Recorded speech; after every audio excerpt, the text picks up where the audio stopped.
Je restais figé dans ma chambre d'enfance, mon corps bloqué sur place, mon esprit hurlant alors que mes poumons fonctionnaient à peine. Je ne pouvais pas bouger, je ne pouvais pas crier, je pouvais seulement écouter. Des pas traversèrent le couloir, lents, délibérés. La porte ne se ferma pas, elle resta entr'ouverte.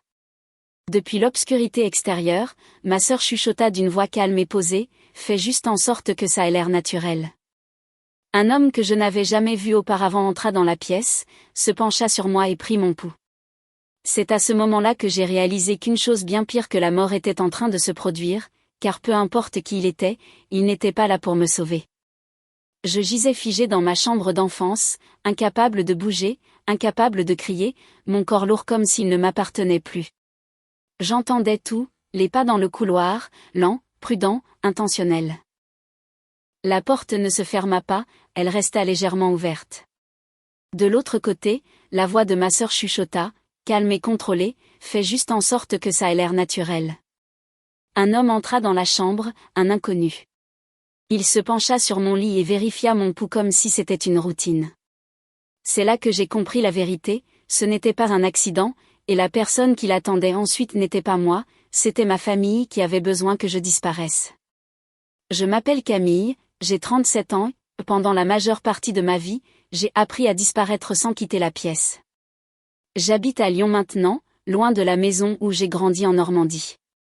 Je travaille comme analyste de données senior, un travail calme qui récompense la patience et la précision. J'aime les chiffres parce qu'ils se fichent de qui vous êtes, ils ne font pas de favoritisme, si quelque chose ne colle pas, la vérité finit toujours par apparaître. Ma famille n'a jamais fonctionné ainsi. En apparence, nous semblions normaux, une maison soignée dans une petite ville tranquille de Normandie, des photos de famille alignées dans le couloir, des dîners de fête qui sentaient la dinde rôtie et le pain un peu trop cuit. Si vous entriez une fois par an, vous auriez pensé que tout allait bien, mais à l'intérieur de cette maison, il y avait des rôles, et le mien était toujours celui de la figurante. Mon père, Antoine, aimait le contrôle plus que la conversation, il parlait en conclusion, pas en question. Ma mère, Hélène, avait appris il y a longtemps que le silence préservait la paix. Et ma sœur cadette, Léa, était le centre de gravité, bruyante, charmante, toujours sûre que la pièce entière la regardait. En grandissant, j'ai appris très tôt que les éloges n'étaient pas distribués équitablement, si Léa réussissait, c'était la preuve d'une bonne éducation, si je réussissais, c'était de la chance, une coïncidence ou c'était discrètement ignoré. La seule personne qui m'a vraiment vue était ma grand-mère, Élise. Elle me laissait m'asseoir avec elle à la table de la cuisine longtemps après le départ des autres, me glissait une tasse de thé et disait « Tu remarques les choses qui comptent. » Quand elle est morte, la maison m'a semblé plus froide, plus vide. À son enterrement, je me souviens avoir observé le visage de mon père, pas de larmes, juste du soulagement. À l'époque, je me suis dit que le deuil se manifestait différemment chez chacun. Avant de mourir, grand-mère Élise m'avait donné une petite boîte en fer blanc. « N'ouvre pas ça devant ton père, avait-elle dit, quand tu seras vraiment seul, tu comprendras. » Je ne l'ai jamais ouverte, je pensais que c'était sentimental, inoffensif. Des années plus tard, quand ma mère a dû se faire opérer du genou, je suis retournée en Normandie pour aider. 2 semaines de congé, juste assez pour retomber dans les vieilles habitudes, cuisiner, nettoyer, ne pas déranger. Quelques jours avant de repartir pour Lyon, j'ai reçu une lettre du fisc concernant des revenus non déclarés, une grosse somme, de l'argent que je n'avais jamais vu. J'ai cru à une erreur, j'aurais aimé que ce soit le cas, car cette lettre n'était pas une erreur, c'était la première fissure dans quelque chose que ma famille cachait depuis des années. Les premiers jours de retour dans cette maison m'ont semblé familiers de la pire des manières. Je me levais tôt pour faire le café que ma mère touchait à peine, je l'aidais à s'installer sur le canapé, je changeais ses pansements, je triais ses médicaments en petites rangées soignées pour la semaine. Mon père rôdait dans l'embrasure des portes, donnant des instructions au lieu d'aider. Léa est passée 2 fois, habillée comme si elle allait quelque part de mieux à chaque fois. Elle prenait des photos avec maman sur le canapé, le bras posé juste comme il faut, le sourire ajusté pour la caméra, postant « Je prends soin d'elle » sur les réseaux sociaux, puis elle repartait en 20 minutes. Personne ne posait de questions, il ne le faisait jamais. Le 4e soir, l'épuisement s'était installé profondément dans mes os, la maison avait une façon de vous vider silencieusement, comme une fuite lente qu'on ne remarque que lorsqu'on est à sec. Ce soir-là, Léa est apparue dans l'encadrement de ma porte, tenant une tasse. « Tu as beaucoup fait, dit-elle plus doucement que je ne l'avais entendu depuis des années, ça t'aidera à dormir. » La tisane sentait légèrement sucrée, de la camomille peut-être, ou quelque chose qui essayait d'y ressembler. J'ai hésité juste assez longtemps pour me sentir bête d'hésiter, c'était ma sœur, c'était ma maison d'enfance. J'ai pris la tasse et je l'ai bu. En une demi-heure, mes jambes ont lâché en premier. Ce n'était pas dramatique, juste une lourdeur étrange, comme si mon corps avait décidé d'arrêter de m'écouter. J'ai essayé de me lever et je n'ai pas dépassé le bord du lit. Mes bras ont suivi, puis mes doigts. La panique a monté, mais ma bouche ne coopérait pas. J'étais éveillée, complètement éveillée, piégée. À travers l'ouverture étroite de ma porte, j'ai vu un rail de lumière du couloir. Une ombre est passée, puis s'est arrêtée. La voix de Léa a flotté, basse et contrôlée, fait juste ce que papa a demandé. La porte ne s'est pas ouverte entièrement, elle est restée entr'ouverte. Des pas ont franchi le seuil. Ils bougeaient prudemment, comme quelqu'un qui ne voulait pas laisser de traces. Je ne pouvais pas tourner la tête, mais j'ai senti le matelas s'affaisser à côté de moi. 2 doigts se sont pressés contre mon cou, vérifiant mon pouls. Elle respire encore, marmonna l'homme, ça n'était pas censé la frapper aussi fort. Mon estomac s'est noué. Baisse la voix, claqua Léa, elle ne se souviendra de rien. Je voulais crier, je voulais me battre. Au lieu de cela, j'ai fixé le plafond, regardant une fissure dont je me souvenais depuis mes 12 ans. Papa a dit que c'est la seule façon, continua Léa, une fois que l'audience aura eu lieu, ça n'aura plus d'importance. Audience. Ce mot a traversé le brouillard plus vivement que tout le reste. Il ne s'agissait pas de me reposer, ce n'était pas de l'inquiétude, c'était un plan. L'homme hésita, ça semble mal, tu es déjà là. Léa répondit, fais juste en sorte que ça ait l'air naturel. Ils ont quitté la chambre, la porte s'est refermée doucement avec un clic. Et dans ce silence, quelque chose a changé en moi. Ce n'était pas de la rivalité fraternelle, ce n'était pas de la négligence, c'était délibéré. Ma famille n'essayait pas de me protéger, ils essayaient de m'effacer. Et quelle que soit cette audience à venir, je savais une chose avec une clarté absolue, si je restais dans cette maison jusqu'au matin, je n'en sortirais pas selon mes propres conditions. Le temps s'est étiré de manière étrange après leur départ. Les minutes semblaient des heures, les heures glissaient sans contour. La drogue relâchait lentement son emprise, commençant par le bout de mes doigts, un léger picotement, des fourmillements, une douleur que j'accueillais car elle signifiait que je revenais. Je gardais les yeux fermés, je ralentissais ma respiration, j'avais besoin qu'ils croient que j'étais toujours parti.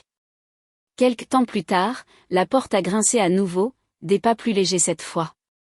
Le parfum de Léa m'a atteinte avant sa voix. Elle est restée là plus longtemps que nécessaire, observant, attendant. Toujours que oh, murmura-t-elle pour elle-même. La porte se referma. Quand j'ai été sûre qu'elle était partie, j'ai ouvert les yeux. La pièce était sombre, éclairée par la lumière de la rue filtrant à travers les vieux rideaux. Mon corps me donnait l'impression d'avoir été traîné sur du gravier, mais je pouvais bouger, à peine. C'est là que je l'ai vue.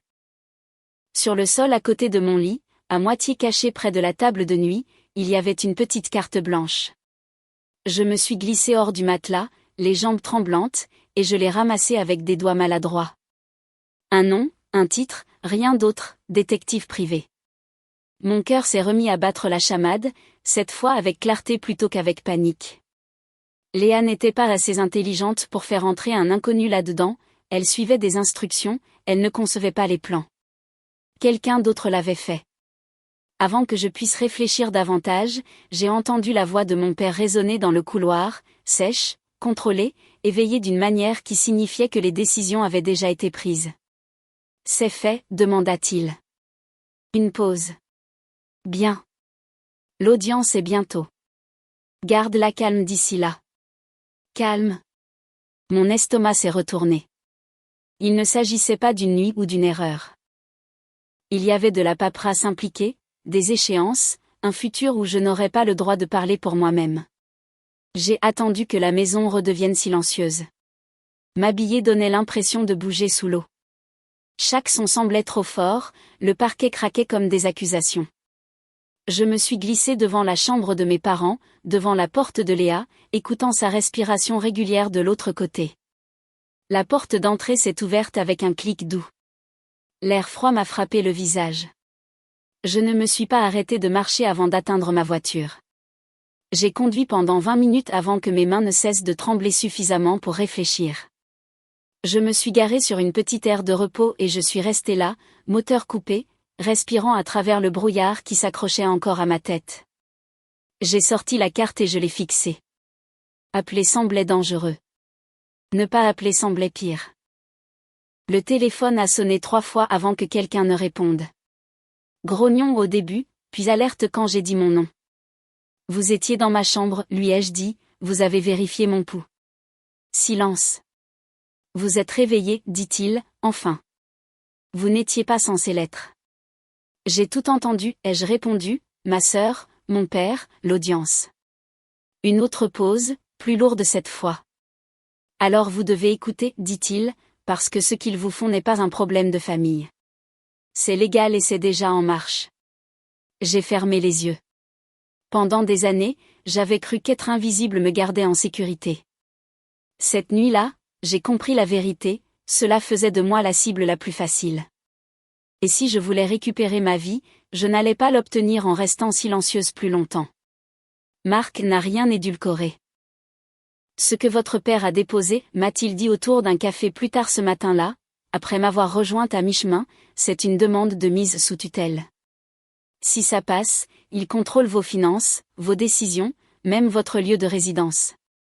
J'ai fixé la vapeur s'élevant de ma tasse. Sur quel motif? Incapacité? Il a répondu, irresponsabilité financière, instabilité émotionnelle. J'ai failli rire. Failli. Depuis des mois, continua Marc, il constitue un dossier papier. Des paiements, des factures, des comptes ouverts et fermés à votre nom. De l'argent déplacé pour faire croire que vous perdiez pied. Et ma sœur, ai-je demandé. Il a hésité. Elle pense qu'elle protège vos parents. Elle croit que vous voliez de l'argent. Votre père lui a montré des documents, des faux. Quelque chose s'est serré dans ma poitrine. Pas de la sympathie, pas du pardon, juste de la clarté. Marc a fait glisser un dossier sur la table. Il y a plus. Mais si nous voulons arrêter ça, nous avons besoin d'un avocat aujourd'hui. C'est ainsi que maître Sandrine Morel est entrée dans ma vie. Elle n'a pas perdu de temps en réconfort. Elle a posé des questions précises, pris des notes sans lever les yeux. Quand je lui ai raconté la nuit dans ma chambre, sa mâchoire s'est serrée juste assez pour que je le remarque. Ce n'est pas seulement de l'abus financier, a-t-elle dit, c'est du contrôle coercitif, et le timing compte. Quand est l'audience? Vendredi, ai-je dit. Elle a vérifié sa montre. Alors on travaille vite. Cet après-midi-là, de retour dans mon appartement, j'ai enfin ouvert la boîte en fer blanc que ma grand-mère m'avait donnée. À l'intérieur se trouvait un document plié et une lettre jaunie sur les bords. Son écriture était tremblante mais inconfondable. Elle écrivait que mon père avait fait de fausses déclarations après sa mort, parlait d'argent qui était censé me revenir, de sa peur qu'il ne s'arrête jamais si personne ne le défiait. Le document en dessous était son testament original. Sandrine l'a lu 2 fois, puis elle a expiré lentement, ça change tout. Jeudi soir, nous avions assemblé l'histoire que mon père ne pensait pas que je serais capable de raconter. Des relevés montrant les flux d'argent, la preuve que les comptes remontaient à lui, une chronologie qui faisait s'effondrer son récit sous son propre poids. Vendredi matin, je suis entrée au tribunal de grande instance vêtue d'un tailleur bleu marine que je possédais depuis des années mais que je ne m'étais jamais sentie prête à porter. Mon père était déjà là, assis avec assurance, le bras posé sur le dossier de la chaise comme s'il possédait la pièce. Ma mère était assise à côté de lui, les mains jointes, les yeux baissés. Léa n'était nulle part. Antoine a levé les yeux quand je suis entrée. Pour la première fois de ma vie, il n'a pas caché son choc. « Tu ne devrais pas être ici, dit-il doucement quand je suis passée. Je n'ai pas répondu. Je me suis assise à côté de Sandrine et j'ai posé mes mains à plat sur la table. Elle ne tremblait pas. L'audience a commencé comme il l'espérait. Son avocat a parlé d'inquiétude, de famille, d'une fille qui avait perdu son chemin. Des documents ont été transmis, soigneusement sélectionnés. Puis Sandrine s'est levée. Elle n'a pas élevé la voix. Elle ne s'est pas précipitée. Elle a souligné l'adresse incorrecte listée comme ma résidence, les notifications manquantes, le timing inhabituel des mouvements financiers. Elle a utilisé le mot « fausse déclaration », puis « manipulation », puis « escroquerie ». L'expression du juge a changé. Sandrine a demandé que le tribunal examine le testament original et le verse au dossier. Elle a expliqué comment les fonds que mon père prétendait que j'avais mal gérés n'avaient jamais été les miens au départ. Enfin, elle m'a demandé de parler. J'ai répondu à chaque question clairement, mon travail, mon budget, mes économies, ma compréhension de mes propres affaires. L'évaluateur avait l'air confus, pourquoi cette demande a-t-elle été déposée? La salle est devenue silencieuse. Le juge a rejeté la demande de mise sous tutelle sur le champ et a ordonné une enquête formelle sur la manière dont elle avait été déposée. Antoine s'est levé trop vite. C'est un malentendu. Asseyez-vous, a dit le juge. J'ai vu quelque chose s'effondrer en lui à ce moment-là, pas la peur des conséquences, mais la peur d'être démasqué. À l'extérieur de la salle d'audience, Léa m'a trouvé. Son visage était pâle. Tu as menti, a-t-elle dit, tu nous as laissé croire. Non, ai-je répondu, j'ai arrêté de vous corriger. Elle a ouvert la bouche pour argumenter, la refermer. Pour la première fois, elle semblait incertaine du script à suivre. Au cours des semaines suivantes, la vérité est sortie pièce par pièce. Les enquêteurs ont tracé l'argent, les signatures falsifiées, les comptes liés à mon père.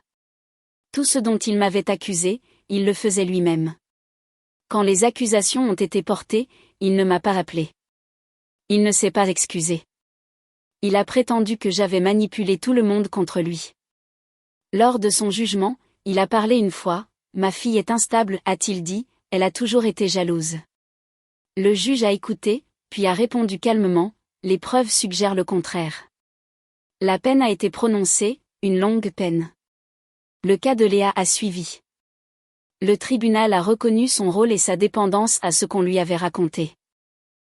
Elle a reçu une peine de sursis avec mise à l'épreuve et une obligation de soins. Elle m'a approché après, les yeux rouges. Je ne savais pas, chuchota-t-elle. Je croyais que j'aidais.